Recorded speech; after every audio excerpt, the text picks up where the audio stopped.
रासायनिक समीकरण को अधिक उपयोगी बनाना, इस टॉपिक को यहाँ से हमें शुरू करना है। क्लास 10th के रासायनिक अभिक्रिया समीकरण के दूसरे लेक्चर में फिर से मैं अविनाश कुमार कंपटीशन केमिस्ट्री आप सबों का स्वागत करते हैं। चलिएगा, तो क्या बोलता है कि रासायनिक समीकरण को हमें अधिक उपयोगी बनाना है। इसका मतलब यह हुआ कि किसी भी रासायनिक समीकरण को हम किस हद तक और कहाँ तक इसका इस्तेमाल कर सकते हैं, इसको उपयोग में कैसे ला सकते हैं, इसी के बारे में पढ़ना है। पहला क्या है, 1 नंबर सूचना में कि अभिकारकों एवं प्रतिफलों की भौतिक अवस्था की जानकारी। तो सबसे पहले समझें कि अभिकारक क्या होता है। तो मान लीजिए कि अगर एक रासायनिक अभिक्रिया हो A+B से बना C+D, तो जो रासायनिक अभिक्रिया में भाग ले, तो A और B भाग लिया, उसको बोलते हैं अभिकारक। और जो मिल के बनाए C और D बना, इसको बोलते हैं प्रतिफल। अब इनकी भौतिक अवस्था के बारे में हमें जानकारी करना है। तो सबसे पहले समझें कि भौतिक अवस्था क्या होता है। किसी भी पदार्थ के 3 अवस्था होते हैं। या तो पदार्थ ठोस की अवस्था में मिलेगा, तो हम ठोस की अवस्था में मिले तो हम कैसे जानेंगे। तो ठोस के लिए SOLID हम इस्तेमाल करेंगे S का। ठोस अवस्था में हो तो हम सिंबल का इस्तेमाल करेंगे S का। यदि वो पदार्थ द्रव की अवस्था में हो, मतलब लिक्विड फेज में हो, तब हम इस्तेमाल करेंगे L का। और गैस की अवस्था में हो तब हम इस्तेमाल करेंगे इसके लिए, इसके स्पेलिंग का सबसे पहला वर्ड, इसके मीनिंग का सबसे पहला वर्ड जी है, तो हम इस्तेमाल करेंगे जी का। अगर ठोस की अवस्था में हो तो एस का, द्रव की अवस्था में हो एल का, और गैस की अवस्था में हो तो जी का। और कहीं जलीय विलयन के लिए हो और पदार्थ के जलीय विलयन हो, जल के साथ किसी का विलयन हो, तब इसके लिए हम जलीय विलयन के लिए इस्तेमाल करते हैं। जलीय विलयन के लिए हम इस्तेमाल करेंगे AQ का, एक्वस, AQ का हम इस्तेमाल करेंगे। इतने सारे सिंबल को याद रखना है। जैसे अब हम कैसे जानेंगे, यदि हमारा यदि A मान लीजिए कि ठोस की अवस्था में हो, तो हम कैसे जानेंगे। यदि वो ठोस की अवस्था में होगा तो किसी भी अभिक्रिया के आगे, किसी भी संकेत के आगे कोष्टक में हम S का इस्तेमाल करेंगे। जैसे A हमारा ठोस की अवस्था में है तो A के आगे हम कोष्टक में S का इस्तेमाल करेंगे। यदि हमारा B भी मान लीजिए कि द्रव की अवस्था में है तो B के लिए हम L का इस्तेमाल करेंगे। और C मान लीजिए कि गैस की अवस्था में है तो C के लिए हम G का इस्तेमाल करेंगे। और D मान लीजिए कि हमारा जलीय विलयन है तो इसके लिए AQ का इस्तेमाल करेंगे, AQ का। तो हम किसी भी पदार्थ की अवस्था को जानेंगे उसके कोष्टक में लिखे हुए शब्द के आधार पर। जैसे आइए, बोल रहा है कि सूत्र के ठीक आगे कोष्टक में ठोस के लिए S के, द्रव के लिए L का एवं गैस के लिए G का लेकर किया जाता है। इसी प्रकार पदार्थ के जलीय विलयन के लिए AQ अंकित किया जाता है। जैसे कैल्शियम कार्बोनेट को अगर तोड़िएगा तो कैल्शियम कार्बोनेट को टूटेगा CaO+CO2 में। तो देखिए, कैल्शियम कार्बोनेट को चूना पत्थर बोलते हैं। तो पत्थर क्या होता है, ठोस अवस्था में होता है, तो इसके लिए S का इस्तेमाल करेंगे। कैल्शियम ऑक्साइड को कली चूना बोलते हैं, ये भी ठोस की अवस्था में होता है, तो S के लिए इस्तेमाल किया गया है। कार्बन डाइऑक्साइड एक गैस है तो इसके लिए G का इस्तेमाल किया गया है। वैसा ही जिंक ठोस अवस्था में होता है। जिंक क्या है, जिंक एक धातु है और धातु तो हमेशा ठोस की अवस्था में पाए जाते हैं। तो जिंक तो ठोस की अवस्था में, इसके लिए एस का इस्तेमाल करेंगे। उसके बाद सल्फ्यूरिक अम्ल है, ये तो एसिड है, अम्ल है, तो अम्ल में जल का विलयन होता है, इसके लिए AQ का इस्तेमाल किया गया है। तो AQ मतलब क्या समझेंगे कि वह जलीय विलयन में है। तो जिंक सल्फेट बना ZnSO4, ये भी AQ के लिए। और H2 गैस है तो G का इस्तेमाल करेंगे। तो हम किसी भी पदार्थ की अगर उनको जानना है कि उनकी अवस्था क्या है, ठोस में, द्रव में, गैस में, जलीय विलयन में, तो उनके कोष्टक के बगल जो संकेत दिया गया उस संकेत के आधार पर पकड़ेंगे। चलिए, दूसरा है ऊष्माक्षेपी एवं ऊष्माशोषी अभिक्रिया की जानकारी। इसका मतलब ये होता है कि किसी अभिक्रिया में ऊष्मा का उत्सर्जन होता है तो किसी अभिक्रिया में ऊष्मा का अवशोषण होता है। मतलब कोई अभिक्रिया में ऊष्मा बाहर निकलता है तो कोई अभिक्रिया में ऊष्मा को खींचेगा, मतलब अवशोषित करेगा अपनी तरफ। जैसे यहाँ पे दे रखा है, क्या मान लीजिए कि ऊष्माक्षेपी अभिक्रिया हो तो उसको हम कहाँ लिखेंगे, तीर चिन्ह के पहले के तीर चिन्ह के बाद।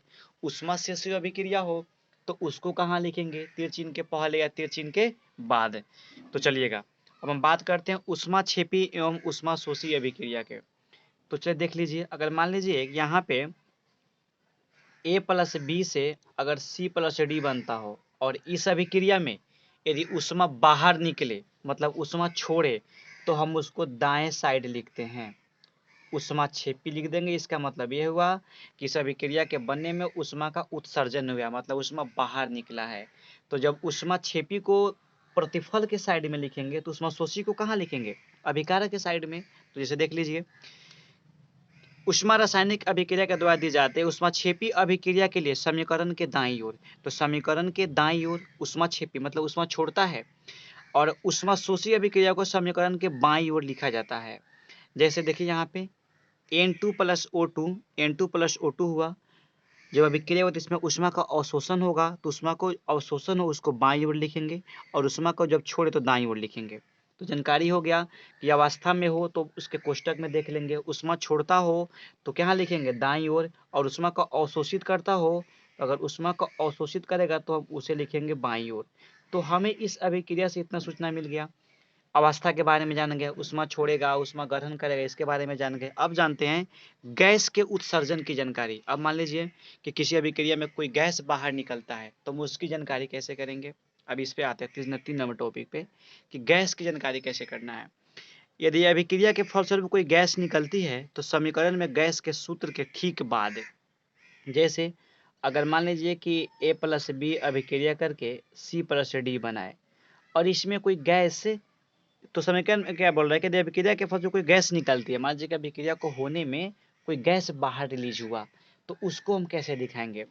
तो एक तीर का इस्तेमाल करते हैं। अगर ये इस तरह का तीर दिया जाए इस तरह का, तो इसका मतलब ये हुआ कि इस अभिक्रिया में हुआ तो कोई गैस बाहर निकला, ये सिंबल दिखाएगा किसी गैस को बाहर निकलना। ये क्या दिखाएगा?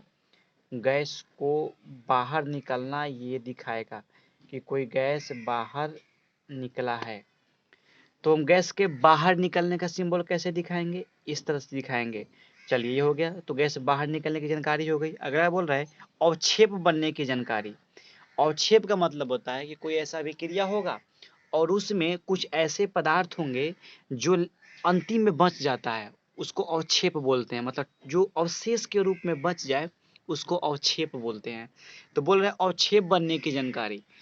तो जब बाहर निकला तो बोलेंगे कि कोई गैस से बाहर, जब तीर चिन्ह ऊपर हो तो बोलेंगे कि कोई गैस से बाहर निकला, और इस तीर चिन्ह को जब हम नीचे वहां कर देंगे, नीचे सिंबल नीचे दिखा देंगे, डायरेक्शन नीचे हो जाएगा, तो इसका मतलब ये होता है, इस तीर चिन्ह का मतलब ये होगा कि कोई अवक्षेप बना। तीर चिन्ह को ऊपर करेंगे कोई गैस बाहर निकला, तीर चिन्ह को नीचे माया कर देंगे, इसका मतलब ये हुआ कुछ अभिक्रिया में कोई अवक्षेप बना है, कोई पदार्थ शेष बचा हुआ है। जैसे यदि अभिक्रिया के फलस्वरूप के प्रतिफल अवक्षेप के रूप में पृथक होता है तो उस प्रतिफल के संकेत या सूत्र के बाद इस तीर चिन्ह का दिया जाता है। जैसे AgNO3 सिल्वर नाइट्रेट की अभिक्रिया जब HCl से कराइएगा तो देखिए क्या होता है कि AgCl का अवक्षेप बनता है। तो जिसका अवक्षेप बनेगा ठीक उसके बगल में तीर चिन्ह को नीचे दिखा देंगे। यदि चलिए और बाहर HNO3 बनता है, अगर हमारा HNO3 का अवक्षेप बनता तब हम क्या करते कि HNO3 के बगल में तीर चिन्ह को नीचे माए दिखा देते। तो अब आप जान गए अवक्षेप बनना कि किसी भी अभिक्रिया में जो शेष पदार्थ के रूप में बच जाए उसी को अवक्षेप बोलते हैं, और जो बनेगा उसके बगल में तीर चिन्ह दिखा दीजिएगा नीचे माया करके। कोई गैस बाहर निकलेगा तो तीर चिन्ह को ऊपर दिखाइएगा। पदार्थ की अवस्था कैसी है तो आप उसके सिंबल से पता कर लीजिएगा। अगर अभिक्रिया ऊष्माक्षेपी हो, मतलब अभिक्रिया को होने में ऊष्मा बाहर निकला हो, तो प्रतिफल के साइड में लिखिएगा, और अभिक्रिया को होने में ऊष्मा का ग्रहण हो तो उसको अभिकारक के साइड में लिखिएगा। अब आगे अगला टॉपिक शुरू करते हैं। फिर अवक्षेप बनने की जानकारी के बाद अगला क्या है? अभिक्रिया की शर्त की जानकारी। चलिए 5 नंबर टॉपिक डिस्कस करते हैं। इस जानकारी के लिए समीकरण के प्रयुक्त तीर चिन्ह के ऊपर या नीचे दाब, ताप, सांतन, उत्प्रेरक आदि शर्तों का निर्देशन किया जाता है। इसका मतलब यह हुआ कि मान लीजिए कोई अभिकारक अभिक्रिया करे तो क्या बनाता है? प्रतिफल बनाता है। कोई अभिकारक अभिक्रिया करे तो प्रतिफल बनाता है। तो किसी सब अभिक्रिया एक समान तापमान पे होता नहीं है। कोई अभिक्रिया अगर मान लीजिए कि तापमान देना पड़े, दाब देना पड़े, किसी की उपस्थिति में हो, अगर किसी की उपस्थिति में हो उसको उत्प्रेरक बोलते हैं। मतलब जैसे कि मान लीजिए उत्प्रेरक का मतलब ये होता है कि जो अभिक्रिया को बढ़ा दे या तो घटा दे। उत्प्रेरक अभिक्रिया की रेट को बढ़ाता है। तो मान लीजिए कि अगर तापमान चाहिए तो हम उसको कहाँ लिखेंगे? तो उसको हम तीर चिन्ह के ऊपर लिखते हैं। अगर तापमान चाहिए तो यहाँ पे ताप लिख देंगे, अगर दाब चाहिए तो दाब लिख देंगे, कोई उत्प्रेरक हो तो यहाँ पे उत्प्रेरक लिख देंगे। तो इस सब बातों की जानकारी हम तीर चिन्ह पे लिखते हैं। तो हम लोगों ने क्या क्या पढ़ा अभी तक ले पढ़ें कि अगर अभिक्रिया की अवस्था के बारे में जानकारी करना हो तो जस्ट उसके कोष्ठ के बगल में लिखा रहेगा, उसके बगल में ठोस अवस्था के लिए एस, द्रव के लिए एल, गैस के लिए जी और जलीय बिंदु के लिए AQ का इस्तेमाल करेंगे। दूसरा था उष्माक्षेपी की उष्माशेषी, अगर उष्माक्षेपी होगा तो उष्मा छोड़ेगा तो अभिक्रिया को कहाँ लिखेंगे, दाईं ओर लिखेंगे। उष्मा शोषी होगा तो बाईं ओर लिखेंगे। गैस के उत्सर्जन की जानकारी होगा तो तीर चिन्ह के द्वारा दिखाएंगे, और अवक्षेप बनेगा तो तीर चिन्ह को नीचे दिखाएंगे, तीर चिन्ह को नीचे कर देंगे, मतलब डायरेक्शन उसका दिशा नीचे माए कर देंगे। और अभिक्रिया की उत्क्रमणीयता की जानकारी, जैसे रासायनिक अभिक्रिया के उत्क्रमणीयता दर्शाने के लिए अभिकारक और प्रतिफल के बीच विपरीत दिशाओं में निर्देशित दो तीर चिन्ह दिए जाते हैं। जैसे अगर मान लीजिए कि N2 प्लस 3H2 से 2NH3 बना, ये अभिक्रिया की उत्क्रमणीयता की जानकारी देता है। इसका मतलब ये होता है कि N2 प्लस 3H2 से 2NH3 बना और फिर हम यहाँ से यहाँ पहुँच सकते हैं और फिर यहाँ से भी यहाँ आ सकते हैं। ये उत्क्रमणीयता की जानकारी देता है। चलिए यहाँ तक हम पढ़ लिए, अब आगे शुरू करते हैं विभिन्न प्रकार की रासायनिक अभिक्रियाएं। अब हमको अलग अलग तरह के रासायनिक अभिक्रिया के बारे में जानना है, विभिन्न तरह की रासायनिक अभिक्रियाओं के बारे में हमें पढ़ना है। चलिए पहला है संयोजन या संश्लेषण अभिक्रिया। पहला है संयोजन, क्या है इसके परिभाषा देख लीजिएगा कि वो अभिक्रिया जिसमें दो या अधिक पदार्थ है, और पदार्थ बोले तो तत्व भी हो सकता है या यौगिक भी हो सकता है, परस्पर संयोग करके एक नए पदार्थ का निर्माण करते हैं। नए पदार्थ के गुण मूल पदार्थ के गुण से बिल्कुल भिन्न होते हैं, उसे संयोजन अभिक्रिया कहा जाता है। बोल रहा है कि दो या अधिक पदार्थ परस्पर संयोग करके, जैसे हम बताते हैं कि दो या अधिक पदार्थ, मान लीजिए कि A और B, यहाँ पे क्या है, दो हैं, दो से ज्यादा भी हो सकते हैं, मतलब कोई तीसरा C भी आ सकता है। आपस में संयोग करके आपस में मिले तो यहाँ पे कुछ बनाएंगे। तो मान लीजिए बना AB, BC और CD बना, ये तीन प्रोडक्ट बना। A plus B plus C आपस में भी क्रिया किए और AB, BC और CD बनाए। तो बोल रहा है कि नए पदार्थ का निर्माण करते, नए पदार्थ बना और इनका गुण, जो इसका गुण होगा और जो इसका गुण होगा बिल्कुल अलग होगा। जो इसका गुण होगा वो इसका नहीं होगा और जो इसका गुण होगा वो इसका नहीं होगा। भले ये तीनों मिलके बनाए लेकिन जो इसका गुण होगा इससे बिल्कुल अलग होगा। जैसे हम आपको बताते हैं कि हाइड्रोजन H2 और O2 आपस में अभिक्रिया करके क्या बनाता है, 2H2O। बैलेंस कर देते हैं इसको, बैलेंस तो है। तो अगर इस अभिक्रिया में हाइड्रोजन और ऑक्सीजन आपस में दो हैं, दोनों ने मिला, संयोग किए, आपस में जुटे। संयोग का मतलब क्या होता है, जोड़ना, आपस में जुटे और एक यौगिक बनाए H2O। तो इसका मतलब ये होता है कि जो इनका गुण होगा, जो मिलकर बनाए, जो इनका गुण होगा इसके गुण से बिल्कुल अलग होगा H2O का गुण। तो देख लीजिए हाइड्रोजन क्या होता है, गैस होता है, ऑक्सीजन भी क्या होता है, गैस होता है, और H2O क्या होता है, जल, क्या है, द्रव है। तो बिल्कुल गुण अलग है कि ना। जो H2O2 का गुण है उससे बिल्कुल H2O का गुण है। ये अलग बात है कि H2 और O2 दोनों आपस में मिलके बनाए, लेकिन जो H2 और O2 का गुण होगा उनके गुण से बिल्कुल अलग होगा H2O का गुण। तो हम वैसे क्या बोलते हैं, संयोजन अभिक्रिया, जिसमें दो या दो से अधिक पदार्थ आपस में अभिक्रिया करके एक नए पदार्थ का निर्माण करे, और जो नए पदार्थ का निर्माण हो उस पदार्थ का गुण मिलके बनाने वाले पदार्थ के गुण से बिल्कुल अलग हो, उसी को बोलते हैं संयोजन या संश्लेषण अभिक्रिया। ये अभिक्रिया आपके बोर्ड में हमेशा पूछता है, आप इस पे ध्यान देंगे। बहुत अच्छा परिभाषा है, बहुत इंपॉर्टेंट परिभाषा है, जिसके लिए बोर्ड मॉडल यहाँ पे लगा ले, बहुत बार बोर्ड में रिपीट कर चुका है। हम जितने भी सारे टॉपिक पढ़ाएंगे आपको, सारे टॉपिक का ऑब्जेक्टिव क्वेश्चंस आपको हम अगले वीडियो में दे देंगे, ताकि आप उसको अपना ऑब्जेक्टिव क्वेश्चन बना लीजिएगा। कोई गाइड पढ़ने की जरूरत नहीं है, हमसे पढ़िएगा, कोई गाइड पढ़ने की जरूरत नहीं है। तो चलिए अब आता है कि ए सेक्शन क्या है इसका, कि दो तत्वों के बीच संयोजन अभिक्रिया। अब मान लीजिए कि दो तत्व हो, जैसे कार्बन हो और ऑक्सीजन हो, अगर ये दोनों आपस में अभिक्रिया करें, दो तत्व हैं, एक कार्बन है एक ऑक्सीजन है, तीन मत गिनिएगा, ऑक्सीजन एक तत्व जिसकी संख्या दो है। अब ऐसा नहीं कि दो गो ऑक्सीजन एक गो तीन तत्व हो गए, नहीं, ये है तो कार्बन और ऑक्सीजन ही। ये अलग बात है कि इसकी संख्या दो है, दो है तो क्या हुआ, लेकिन है तो ऑक्सीजन ही ना। तो बोल रहा है कि दो तत्वों के बीच अभिक्रिया, दो तत्व आपस में संयोग करेंगे कार्बन और ऑक्सीजन, तो बनाएंगे क्या, कार्बन डाइऑक्साइड। बोला कि कार्बन और ऑक्सीजन के बीच संयोग होने पर कार्बन डाइऑक्साइड गैस बनती है और निर्मित कार्बन डाइऑक्साइड के गुण कार्बन और ऑक्सीजन दोनों के गुणों से भिन्न होता है। मतलब जो कार्बन डाइऑक्साइड का गुण होगा वह गुण कार्बन और ऑक्सीजन से बिल्कुल भिन्न होगा। तो ये रहा हमारा दो तत्वों के बीच अभिक्रिया। आगे चलते हैं। सेम अगला एग्जाम्पल है कि मैग्नीशियम एवं ऑक्सीजन के बीच अभिक्रिया। तो मैग्नीशियम एक तत्व हो गया Mg, ऑक्सीजन एक तत्व हो गया O2, दो तत्व है, इनके बीच अभिक्रिया होगा, मैग्नीशियम ऑक्साइड बनेगा। ये हो गया एक अभिक्रिया। दो तत्वों के बीच अभिक्रिया समझ गए कि जब कोई दो तत्व आपस में अभिक्रिया करे तो कुछ प्रोडक्ट बनाएगा, उनको बोलेंगे दो तत्वों के बीच अभिक्रिया। चलिए आगे देखते हैं। तीसरा है, इसी के एग्जाम्पल में है, अभी दो तत्वों के बीच की अभिक्रिया के एग्जाम्पल में है लोहा एवं गंधक के बीच अभिक्रिया। तो लोहा के लिए Fe और गंधक के लिए सल्फर को गंधक बोलते हैं। ये बहुत अच्छा क्वेश्चन है कि गंधक किसको बोलते हैं या गंधक का संकेत क्या होता है, तो ये होता है क्योंकि सल्फर को ही गंधक बोलते हैं। तो Fe अगर S से अभिक्रिया करे तो FeS बनाएगा, आयरन सल्फाइड बनेगा। Fe एक तत्व है, S भी एक तत्व है, दो तत्वों के बीच की अभिक्रिया है। जो FeS का गुण होगा वो बिल्कुल अलग होगा Fe और S के गुणों से।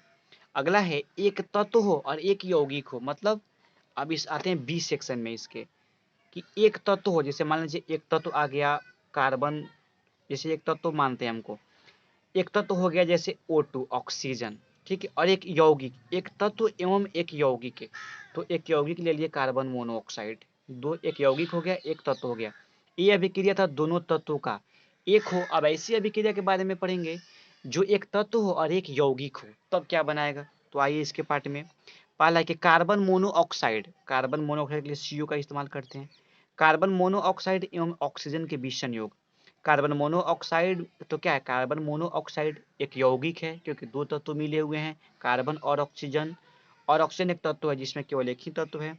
तो कार्बन मोनोऑक्साइड ऑक्सीजन में जलकर कार्बन डाइऑक्साइड बनाता है। ये क्या है, एक यौगिक और एक तत्व के बीच की अभिक्रिया है। दूसरा है सल्फर डाइऑक्साइड, मतलब SO2 और ऑक्सीजन मतलब O2 के बीच की अभिक्रिया SO3। तो ये भी क्या है, एक यौगिक है और एक तत्व है। एक तत्व और एक यौगिक के बीच की संयोजन अभिक्रिया है। हम लोग यहाँ देखे थे दो तत्वों के बीच की अभिक्रिया, यहाँ देखिए एक तत्व एक यौगिक के बीच की अभिक्रिया। अब आते हैं C नंबर सेक्शन पे। तो C सेक्शन क्या है, दो या अधिक यौगिकों के बीच की अभिक्रिया। अब मान लीजिए कि दो यौगिक ही आ जाए, जैसे अगर दो यौगिक हो, पहला देखिए कैल्शियम ऑक्साइड एवं जल की, बहुत अच्छा एग्जाम्पल है, इसको बोर्ड मॉडल मान के चलेगा, बहुत सुंदर है ये। बोल रहा है कि कैल्शियम ऑक्साइड एवं जल के बीच संयोग। तो कैल्शियम ऑक्साइड CaO ये भी एक यौगिक है, जल H2O ये भी एक यौगिक है। तो बनाता क्या है, CaOH का होल ट्वाइस कैल्शियम हाइड्रोक्साइड। देखिए ये क्या हुआ, यौगिक यौगिक के बीच अभिक्रिया, ये भी एक यौगिक है, ये भी एक यौगिक है, दोनों आपस में संयोग हुए तो एक यौगिक बनाए। इससे सवाल क्या देखिएगा कि कैल्शियम ऑक्साइड मतलब कली चूना, इसको क्या बोलते हैं, कली चूना बोलते हैं। जल के साथ अभिक्रिया करके कैल्शियम हाइड्रोक्साइड भाखरा चूना बनाता है, इसको क्या बोलते हैं, भाखरा चूना। ये रहा हमारा भाखरा चूना। भाखरा चूना का निर्माण करता है, पर्याप्त ऊष्मा उत्सर्जित होती है और इस अभिक्रिया में ऊष्मा उत्सर्जित होती है, मतलब ऊष्मा बाहर निकलता है। तो हम यहाँ भी दिखा सकते हैं ऊष्मा को बाहर निकलना। तो देखिएगा क्या बोल रहा है ये, कि भाखरा चूना का जलीय विलयन मकान की दीवारों पर सफेद रंग की पुताई करने में इस्तेमाल किया जाता है। जब किसी घर में व्हाइट पेंट होता है तो क्या रहता है, कैल्शियम हाइड्रोक्साइड भाखरा चूना, यही चूना रहता है।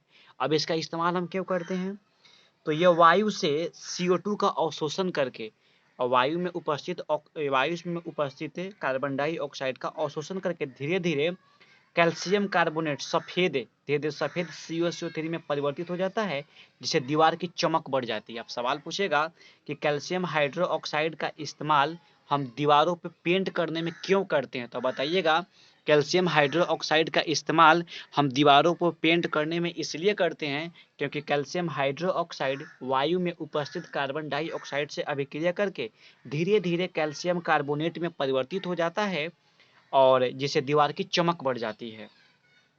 तो यही रहा, कैल्शियम हाइड्रोक्साइड अभिक्रिया करेगा, किससे बोल रहा है, बोल रहा है कि कैल्शियम हाइड्रोक्साइड CaOH का होल ट्वाइस CO2 से अभिक्रिया करके CaCO3 में परिवर्तित हो जाता है, जिससे हमारा क्या होता है, दीवार में चमक ज़्यादा बढ़ जाती है। तीसरा है इसके एग्जाम्पल सल्फर ट्राइऑक्साइड मतलब SO3 और H2 के बीच अभिक्रिया होगा तो सल्फ्यूरिक अम्ल बनता है। ये दो यौगिक के बीच की अभिक्रिया हम लोग पढ़ लिए हैं। अब पढ़ेंगे वियोजन या अपघटन अभिक्रिया। तो नंबर सेक्शन है वियोजन या अपघटन। ये भी अभिक्रिया बहुत ही इंपॉर्टेंट है, आप इसे याद रख लेंगे। देखिए नाम ही है वियोजन, वियोजन या अपघटन। तो वियोजन या अपघटन के मतलब क्या होता है? टूटना। तो मतलब ये होता है यहाँ पे तो दो आपस में संजोग किए थे, अब यहाँ पे क्या होगा कि कोई एक टूट जाएगा, दो में टूटे या दो से ज्यादा में टूटे। जैसे अगर आप कैल्शियम कार्बोनेट को गर्म कीजिएगा तो दो में टूटता है, CaO में और CO2 में, तो बोलेंगे इनका अपघटन हुआ, ये टूट गए। अपघटन का मतलब क्या होता है? टूटना। कैल्शियम कार्बोनेट अकेला टूट के CaO और CO2 में बन गए, इसको बोलते हैं अपघटन अभिक्रिया। मतलब वैसी अभिक्रिया, तो वो अभिक्रिया जिसमें किसी यौगिक के बड़े अणु, जिसमें किसी यौगिक के बड़ा अणु टूटने से दो या अधिक, यहाँ तो दो में टूटे लेकिन दो से अधिक में भी टूट सकता है अगर कोई दूसरा यौगिक हो, तो दो या अधिक सरल यौगिक बनाते हैं जिनके गुण मूल यौगिक के गुण से बिल्कुल भिन्न होते हैं। देखिए कैल्शियम कार्बोनेट को गर्म करेंगे, सिंबल है गर्म का त्रिभुज की तरह। जब कैल्शियम कार्बोनेट को गर्म कीजिएगा तो ये टूट के कैल्शियम ऑक्साइड और कार्बन डाइऑक्साइड देता है, इसको बोलते हैं अपघटन अभिक्रिया। क्योंकि यहाँ पे एक बड़ा सा अणु दो पार्ट में टूटा, जिसको क्या बोलते हैं? अपघटन अभिक्रिया। और टूटने के बाद, और टूटा भी तो कैल्शियम ऑक्साइड इसका गुण और कार्बन डाइऑक्साइड का गुण बिल्कुल इससे अलग होगा। जो इसका गुण होगा वो इसका नहीं होगा, और जो इसका गुण होगा वो इसका नहीं होगा, बिल्कुल इससे अलग होगा, जिसको बोलते हैं अपघटन अभिक्रिया। कहीं यही दो मिल के एक बना दे तो बोलेंगे संयोजन अभिक्रिया, आपस में जुट गया। कहीं टूट जाए तो विघटन अभिक्रिया। देखिए नाम में ही सब कुछ है इसका। आगे बढ़ते हैं इसका। तो बोल रहा है जैसे कैल्शियम कार्बोनेट का अपघटन, कैल्शियम कार्बोनेट को गर्म करने पर अपघटित होकर कैल्शियम ऑक्साइड और कैल्शियम देता है, बता दिया आप लोगों को। चलिए अगला दे रहा है पोटेशियम क्लोरेट का अपघटन। एक और अपघटन दे रहा है पोटेशियम क्लोरेट KClO3। जब इसको गर्म कीजिएगा तो ये टूटेगा, एक टूटता है KCl में और एक टूटता है O2 में। तो क्या हुआ? इसका अपघटन हुआ, ये खुद टूट गया दो पार्ट में, ये टूट चुका। अपघटन मतलब क्या होता है? टूटना। वियोजन कहे तो या अपघटन कहे तो वियोजन या अपघटन। तो आपको यह अभिक्रिया समझ में आ गई कि वियोजन या अपघटन अभिक्रिया किसे कहते हैं? जिसमें कोई एक बड़ा सा अणु टूट के दो पार्ट में निकल जाए। ये सिंबल देखा रहे ऊपर की तरफ, तो ऊपर की तरफ सिंबल का कब इस्तेमाल करते हैं? जब कोई गैस बाहर निकले। तो मतलब इस अभिक्रिया में ऑक्सीजन गैस बाहर निकलता है, इस अभिक्रिया में कार्बन डाइऑक्साइड गैस बाहर निकलता है। अभी आप लोग भले पीछे पड़े हुए थे कि तीर चिन्ह अगर ऊपर की तरफ हो तो इसका मतलब हम ये समझते हैं कि अभिक्रिया में कोई गैस बाहर निकला है। सेम अगला स्टेप दे रहा है कि फेरस सल्फेट FeSO4.7H2 का अपघटन। एक क्वथन नली में हल्के हरे रंग के फेरस सल्फेट के रवे लेकर बर्नर की सहायता से गर्म करते हैं। इस क्वथन नली में इसका विलयन को लेकर हरे रंग के, सो जब गर्म कीजिएगा नीचे से तो बोल रहा है कि बर्नर के साथ गर्म करने पर फेरस सल्फेट का रावा जल वाष्पित होकर निकल जाता है। देखिए इसका फेरस सल्फेट का रावा जल वाष्पित होकर बाहर निकल रहा है, और जिससे फेरस सल्फेट का हरा रंग गायब हो जाता है। बाद में अनाद्र FeSO4 अपघटित होकर भूरे रंग का ठोस फेरिक ऑक्साइड Fe2O3 बनाता है। तो सल्फर डाइऑक्साइड SO2 एवं सल्फर ट्राइऑक्साइड SO3 गैसें प्राप्त होती है। तो FeSO4 7H2 को जब गर्म करेंगे कि बर्नर में लेके तो इसका हरा रंग गायब रहता है, दो पार्ट में टूटता है, एक सल्फर डाइऑक्साइड, एक सल्फर ट्राइऑक्साइड और एक फेरस ऑक्साइड में। तो यहाँ से हम लोग देख चुके थे वियोजन या अपघटन अभिक्रिया। नोट यहाँ पे पॉइंट क्या दे रहा है कि चूंकि अपघटन अभिक्रिया उष्मा के प्रभाव से कराई जाती है अतः इन्हें उष्मीय अपघटन अभिक्रिया भी कहते हैं। अब आपसे सवाल पूछेगा कि विघटन अभिक्रिया किसे कहते हैं, तो आप बता दीजिए कि विघटन अभिक्रिया क्या बोलते हैं? विघटन मतलब है टूटना। वैसी अभिक्रिया जिसमें किसी यौगिक के बड़ा अणु टूट जाए उसको क्या बोलते हैं? विघटन बोलते हैं। और वहीं जुट जाए तो संयोजन बोलेंगे, और टूट जाए तो विघटन बोलेंगे। और विघटन अभिक्रिया को ही उष्मीय अपघटन कहते हैं। उष्मीय अपघटन का मतलब ये हुआ कि ये टूटता है लेकिन उष्मा देने पे। अब देखिए, अब कोई टूटता है करेंट देने पे, तो जो करेंट देने पे टूटे उसको बोलेंगे वैद्युत अपघटन, जो उष्मा देने पे टूटे उसको बोलेंगे उष्मीय अपघटन। तो आज फिर आगे बढ़ते हैं हम लोग। वैद्युत अपघटन क्या है? तो नाम में क्या है? वैद्युत मतलब करेंट, कि करेंट देने पे जो टूट जाए उसको बोलेंगे वैद्युत अपघटन। तो इसके बारे में हमें जानना है। तो देखिएगा, बोल रहा है कि कुछ धातुओं के द्रवित ऑक्साइड एवं क्लोराइड से होकर विद्युत धारा प्रवाहित करने पर अपघटित हो जाते हैं। इस अभिक्रिया में धातु कैथोड पर और ऑक्सीजन या क्लोरीन गैस एनोड पर मुक्त होती है। किसी भी वैद्युत में दो पोल होते हैं, एक कैथोड और एक एनोड, मतलब एक प्लस पोल और एक माइनस पोल। तो एनोड पोल पॉजिटिव पोल होता है और कैथोड पोल निगेटिव पोल होता है। जब वो टूटता है कोई भी अभिक्रिया तो टूट के एक पॉजिटिव पोल पे जाएगा और एक निगेटिव पोल पे जाता है। बोल रहा है कि द्रवित सोडियम क्लोराइड NaCl का वैद्युत अपघटन, मतलब वैद्युत अपघटन का मतलब क्या हुआ कि जो करंट देने पे टूटे। तो बोल रहा है कि जब NaCl में आप विद्युत धारा पास करेंगे, NaCl में जब आप विद्युत धारा प्रवाहित करेंगे तो टूटेगा। तो टूटता है किसमें, तो 2Na, तो बैलेंसिंग कर देते हैं, 2Na प्लस Cl2 में ये टूटता है। तो जब NaCl का विद्युत धारा प्रवाहित करेंगे तो दो पार्ट में टूटता है। Na टूटता है कहाँ, कैथोड पे, और Cl2 कहाँ टूटता है, एनोड पे। वैसे ही दिया द्रवित एल्युमिनियम ऑक्साइड का वैद्युत अपघटन, इसमें भी विद्युत धारा प्रवाहित करेंगे तो एल्युमिनियम टूट जाता है कैथोड पे और O2 टूट जाता है एनोड पे। सेम वैसा ही जल का वैद्युत अपघटन, H2O को विद्युत प्रवाहित कीजिएगा तो H2 कैथोड पे और O2 एनोड पे। फिर हम अगले लेक्चर में इससे आगे लेकर आएंगे, जितना भी पढ़ाए हैं इस पे ऑब्जेक्टिव क्वेश्चंस अगले लेक्चर में आपको दे देंगे। अगर वीडियो अच्छा लगा हो तो लाइक जरूर कर दीजिएगा। फिर मिलते हैं आप लोगों से अगले एपिसोड में, अगले वीडियो में। तब तक के लिए अपना अपना ख्याल रखें अपने परिवार का, और देखते रहें कंपटीशन केमिस्ट्री अविनाश सर। याद रखें, और जय हिंद जय भारत।